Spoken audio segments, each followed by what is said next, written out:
And basahin po muna natin to, Matthew chapter 14, verse 29 to 30. He said, "Come." So Peter got out of the boat and walked on the water and came to Jesus. But when he saw the wind, he was afraid and beginning to sink. He cried out, "Lord, save me." Nakaranas na po ba tayo ng times na akala natin nung umpisa, kaya natin? Nakaranas na po ba tayo ng times na nakatingin ako kay Jesus, kaya ko to, mapagtatagumpay ko to, maliliit na mga problema lang to, maliliit na mga bagay lang ito. But suddenly, kapag dumating yung mga malalaking problema, malalaking pagsubok, mga bagay na hindi natin naakala, na nagbibigay takot sa atin, bigla na lang nawawala yung focus natin kay Lord Jesus. And then yung tingin natin, saan na napunta? Nakatutok sa problema na. Saan na napunta? Sa mga pagsubok na.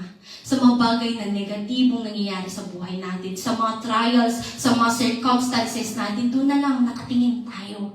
And dahil doon nakita natin kung gaano kalaki yung problema, feeling ko hindi ko ito kakayanin. Feeling ko malulubog ako nito. Aakayin ako ng alon nito. And that's the time na kapag yung takot na pumasok sa atin, mawawala yung focus natin sa ating Panginoon. Mawawala yung pagtingin natin sa Kanya at makakatuon na lamang sa mga problema sa buhay natin. And that's the time na tayo'y lulubog. That's the time na tayo'y mawawala. Unti-unting lumulubog sa problema. Dahil feeling natin, andun na, overwhelmed na tayo. Feeling natin nalulunod na tayo sa mga problema. Hindi na natin alam paano pa ba ako aahon dito. Paano pa ba ako makakaalis dito? Ano pa ba yung dapat kong gawin? Masyado tayong maasa sa sarili nating lakas na nag-i-struggle tayo sa paglangoy para lang makaangat. But it's not the thing that we need. We need a lifesaver. Kapag nalulunod ka na, anong kailangan mo? Lifesaver, tagapagligtas, tutulong sa'yo para ihaakon ka sa iyong pagkakalunod. And that's the time na nangyayari sa atin. Umaasa tayo sa sarili nating lakas. Kaya ko to, mapagtatagumpay ko to, malakas ako, matatag ako, matapang ako. But nang dumating na yung mga problema sa ating buhay, feeling natin, oo nga pala, ito pala yun, mahirap pala. And unti-unti tayong lumulubog, nawawala. Because yung focus natin, wala na kay Lord, nakafocus na tayo sa sarili natin. Ano ba yung gagawin ko? Ano ba para makaligtas ako? Para makasurvive ako? Kailangan ko ba mas lakasan? Mas bilisan yung paglangoy ko? Mas lalo ko bang dapat ikumpay yung paa ko o yung kamay ko? Kailangan ko bang maghanap? Ano ba yung gagawin ko? Na masyado tayo napipressure. Kaya minsan hindi na tayo nakakapag-isip kung ano ba yung tamang dapat natin gawin. Because nakatuna lang tayo sa sitwasyon natin, sa problema natin, na nagbibigay pagkalunod sa atin. Katulad ni Peter, he first looked to our Lord, kadyan si Lord, makakaya kong maglakad sa tubig. Kasi nandyan si Lord na naglalakad, siya yung Diyos na pinanampalatayahan ko.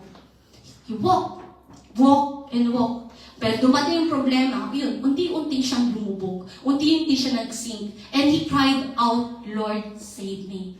Ganun din dapat po tayo. Kapag nandun na tayo sa verge o punto ng buhay natin na nalulunod na tayo, lumulubog na tayo, anong unang dapat nating response? Tulong.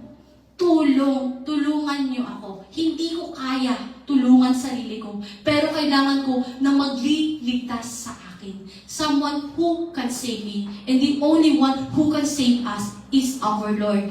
Katulad po kay Peter.